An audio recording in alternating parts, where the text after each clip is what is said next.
Hey guys, Mike here. So today we can answer all your questions and comments. As usual, feel free to participate. Also put more questions if you have them for next Saturday's video, and you have some good ones on Tesla and, are we going to see this shift into, more stocks to get the breadth increase and all that good stuff. And I am going to ask your opinion at the very end of this. Is a video I'd like you to watch. This gentleman put out a really good book. This is something I always harp on and everything, and at least try to wake people up to.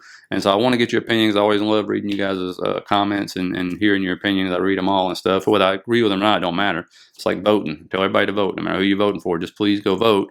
Same thing with your opinions. And sometimes you enlighten me, and that's what I really like more than anything else. So anyway, let's go ahead as usual, get right into it. When you look at the first one here, comes from Kaboom9174, a good username there. Says, hey Mike, quick question. With the market being held up by 7 to 8 stocks, when we finally get more breadth in the market, will those 7 to 8 stocks start declining in value since retail and institutions see better areas, example small caps, to invest their money into? I'm aware they're large cap stocks, so they will probably stay pretty solid, but I'm just waiting for a discount window with some of them, especially Google, which has had a big run up, right? Now this might surprise you, but when you look at this, here's RSP, equal weight ETF. This is the breadth. That's how you know if it's going up, right? And you can see it had a 10% move there starting 2024. It actually started in November, but we're just going to look at this in particular. When you look, though, what happened to Google? It started to pop, hit that trend line, sold off, right? So you could have got you a decent discount, but truth is, when you look at the beginning, only down about 4%, but it did not participate, right, during that time frame. When you look over here at Apple, well, we know Apple didn't participate, so that was a really good discount, right? It went down 15% as the market, of course, roared up. Equal weight ETF roared up, right? But then you look at Microsoft. Man, had a pretty good deal there, same time frame, right? You go over here, we'll pull up Meta. Definitely a big run up, right? You pull up something like NVIDIA. We all know I'm going to pull it up anyway. That was the big one. So not all mega caps will participate. You'll have some get rotated out of. Let's see Avgo. It was okay. I mean, it went up, basically just consolidated during that time frame. So, not all of them, but as long as you got 3, maybe 4, and the rest of the market, you're good to go. We're going to roar up, of course. So you could have some of these pull down, like Amazon actually ran it pretty good, right? But, Amazon could pull back because look at what they're doing. A lot of them are all-time highs, right? So a couple of them could pull back while the others participate that have been, not quite participating over the last, let's say, few weeks. And then they get rotated back into. So that could happen. So definitely keep an eye on that. When it comes to small caps, I mean, I just did this video for the members talking about how the IWM just finished rebalancing. Some things kind of worry me about that, what they did to it, but also what happens in July, like how do they perform? And, could they rotate? Sure, it's kind of set up for a move if it wants to happen, but we just got to see, guys. I mean, the small caps are in a rough spot. I didn't like what they did with the rebalancing at all, but again, that's just my humble opinion. Still could explode, though, as we've seen in the past. Now, please hit that like and subscribe button if you're getting anything out of this. Really appreciate it, guys. Dr. Marcus there says, question for Saturday's video. I believe you mentioned in the past that Tesla's a stock you won't or would not buy shares for the long term. You said you would swing trade it. Do you still have that view? Or have things changed fundamentally for you? And, trying to make this as short answer as possible, I used to buy the stock in my mind going, I'm going to be long-term in this thing, whatever. Not way back at the side. I probably started maybe in like 2023, really more than anything else. But you get up there and it's like, my Lord, how many times I bought this thing? And then Elon would tweet something would just happen that, don't happen to other companies. And boom, massive move down. But when I really started looking at the chart though, I was like, man, an ascending triangle, this thing, it just keeps going down and down. So what's a good time to buy? At the bottom, right there, that line. What's a good time to sell? At the top of the line, right? If you can hold it that long, but that's swing trading. That's not long-term investing. Now, if this thing busts out, of this ascending triangle, oh, absolutely, it is huge. But what you've seen, this ascending triangle is the Wall Street said, wow, this is a car company, right? I mean, at one point in time, 95% of revenue was from car. I think now it's 85%. But, they're starting to move up because they're like, hey, maybe they're becoming the tech company, coming up with the robots, finally getting the freaking robo-taxis. They've been talking about, 4 or 5 years now? All right, so maybe that's going to happen. And so you finally break out of this formation right here. And that could be, hugely explosive, no doubt. But let's be real. these higher rates and slowing of China have just crushed their car revenue, so to speak, right? It's still growing, but nowhere near what it was, not the percentages and stuff. And so that's really the thing. And here's what's even crazy. I'm going to elaborate on this, but look at this right here. Here's what's nuts. This is a car company, right? This is what happens. I'm going to show you what Ford, and we'll pull up General Motors, right? And if you even pull back on Ford some, you can see it right here. This is what happens to car companies, right? Go through these rate hiking cycles. Everything else happens to car companies, and it just trends down. That's what the charts do. I don't know why I'm typing Chevrolet. GM is what I want to type in here. Now, you see the exact same thing happening with GM right there. And again, none of these companies would be in business, by the way, Ford or GM, if we wouldn't have bailed them out in '08 with our tax dollars. But still, that's a whole side note. But again, you see the same thing right there. Now, look at this right here. Here's what's even crazier. I bet you a lot of people don't realize this, but when you look at this, Ford and GM are actually beating Tesla as a stock. This is crazy. I mean, look at the percentages on this right here. This is just nuts. No matter what time frame you look at, right? You got Tesla from, what is that, middle of 2023 down 34%. Ford and GM, up 4 and 22% respectfully. And I mean, that's just nuts. You move in, look at that. GM up 22%, Ford's just barely negative, and then Tesla's down 25%. And so when I look at that, that's just nuts, but that's Wall Street, right? How they're pushing up GM and Ford. And it's like, and maybe Tesla's finally starting after bouncing off the mother of all trend lines for the second time. Maybe it's finally getting its due. Maybe it's, hey, this is a tech company. They're going to come out with the robo-taxis and the robots and all that good stuff. We're going to start seeing revenue flow in. Maybe China will start to pick back up, and that'll help out too, right? It's been something that's hurt them a lot. But when they break that trend line on the top that's been rejected so many times, and it really breaks out, that could be an explosive move. And absolutely, I'm always want to change my mind about where I'm going to do long-term on one or swing trading, right? But I'd rather just do long-term investing on stocks that actually move up, consolidate, more boring, right? And maybe Tesla's getting that now. But when you look at that one, you're like, ooh, my goodness, right? Now, I'll be honest with you, I wish Kathy Woods would sell all her Tesla stock. Or I'll be honest about that, because anytime she tweets about buying anything, it goes down. That one kind of sucks, But that would be nice. I think that would be bullish. But I also asked myself about Elon Musk, like, dude's a mad scientist. And which one's more fun for a man, or anybody for that matter? Building rockets and planning a mission to Mars, which would be the first in the history, right? You'd be the first to do it. Or building EV cars and an EV truck or whatever. I mean, seriously, I'm sure he gets off on it. But you can see, where a lot of his attention is, right? It's over there at SpaceX. And I would love to own that company. Good Lord, if he ever brings it public, which you will eventually, because it'll make him the richest man in history, I believe, on paper at least. Because the value of that company keeps going up and up and up and up and up. And it's by far the best space company out there by country mile, just like Tesla is for EVs, right? And I always wonder myself, you think Elon's going to be on that mission to Mars? I mean, honestly, because by the time it happens and planned out, the man will be super wealthy. He's accomplished so much at that point in time. Like, wouldn't you want to be the first to step on another planet? I don't know. I mean, I personally wouldn't go with it. I think it's a long trip. I don't even know what the plan as far as the length of it is. But, and if he does plan on going on that trip, what happens to Tesla stock? I don't know. Is he able to just run it from space? I don't know. It's an interesting thing, but I mean, you can tell where the man's having more fun at. Okay, let's be honest, and I don't blame him. I mean, seriously. So anyway, that was a kind of a sidetrack on that. But let me know what you think and stuff like that. Now, next one talks about Tom Lee here. Chase says, Tom Lee thinks we are going much higher. What is your take on that? For those who don't know what he's talking about, here's a quick blurb of what Tom Lee said, and it really is a crazy number to think about. One of, if not the top strategist on Wall Street is making a very big call. FundStrat's Tom Lee predicting the S&P 500 could hit 15,000 by 2030. Do not put a Q-tip into your ear looking for wax. You heard it right. You have not been drinking. No. Okay. Not recently. Not recently. 15,000. I'm just going to sit here and listen.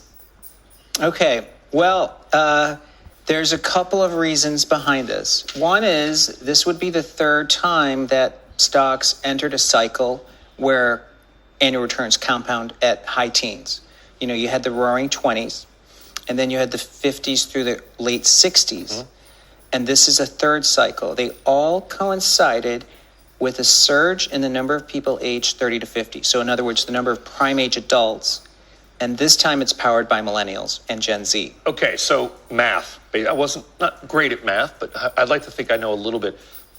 Big numbers get bigger faster. That compounding. That's right. And you think there's that, but there's also this massive wave of people about to enter their peak earnings years? Yeah, so it's a Demographics. exactly. It's a demand story, meaning when you get to your prime years, 30 to 50, Urban Institute shows you start to borrow more money. You're making big life decisions. This is what powers the economy.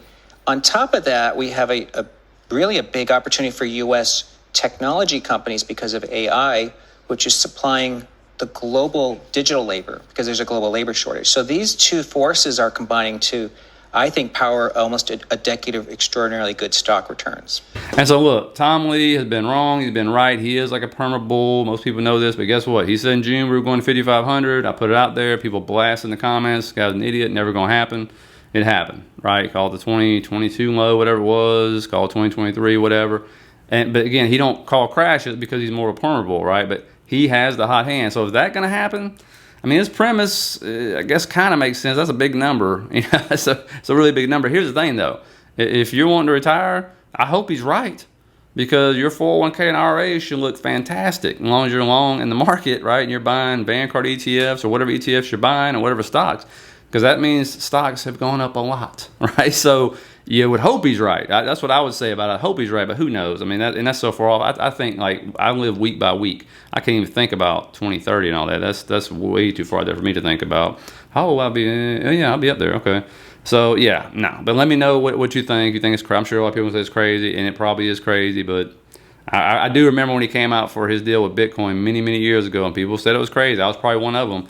And actually went higher than what he thought. So I don't know. It's interesting. But at least he has a thesis to back it up, right? But the thing I want to get your answer on is this right here. This gentleman, I mean to put this out here for a while, like a week now. But this gentleman came out with this book and it said, "What went wrong with capitalism?" You know, I've been harping on this forever. I harp about the government and they don't believe in monopolies anymore, and all these big companies bribing these officials, and it just makes it so much tougher for like family-owned businesses and small business to compete against these folks. And it's going to get worse because think about who can afford AI. I mean, you imagine buying NVIDIA chips, you see what those things cost? But really having AI benefit you. You think family-owned businesses and smaller businesses are really going to be able to compete now against these big boys? They weren't able to compete before. Now, who can afford to really, come up with AI specific products and really use it to make their businesses more efficient and things of that nature and crush their competition? It's the big guys. They can afford it. That's what they're doing. And they know what they're doing, right? And if they can't, in the day and age, if they can't run you out of business, if they can't buy you, they just run you out of business, right? That's kind of how it works. But watch this, and at least let me know what you think, because I always like to read you guys' opinion in the comments. Shir Sharma is here, Rockefeller International Chairman and Breakout Capital Founder and CIO. We just had just a moment, Ruchir. I'm so pleased. His new book is out today. What Went Wrong with Capitalism? It's been ruined by big government. And we don't need capitalism 2.0 or some type of woke capitalism. We need to return to real capitalism, because big government spending, deficits, regulations have spoiled capitalism. A lot of people have come on your show and spoken about how government spending is out of control, how budget deficits are out of control. What I try and show in this book is that it's a suite of government habits. If you look at regulations, we introduce now, America, 3,000 new regulations a year. And don't get rid of any of the old ones. In the last 20 years, we've gotten rid of 20 regulations in total, right? So 3,000 every year, we get rid of 20. Then we've become a bailout nation. It's a history that even I learned as I was researching this book, which is that back in the 1950s, 60s, 70s, right up until the 1980s, the concept of the American government bailing out a private sector company was heretical.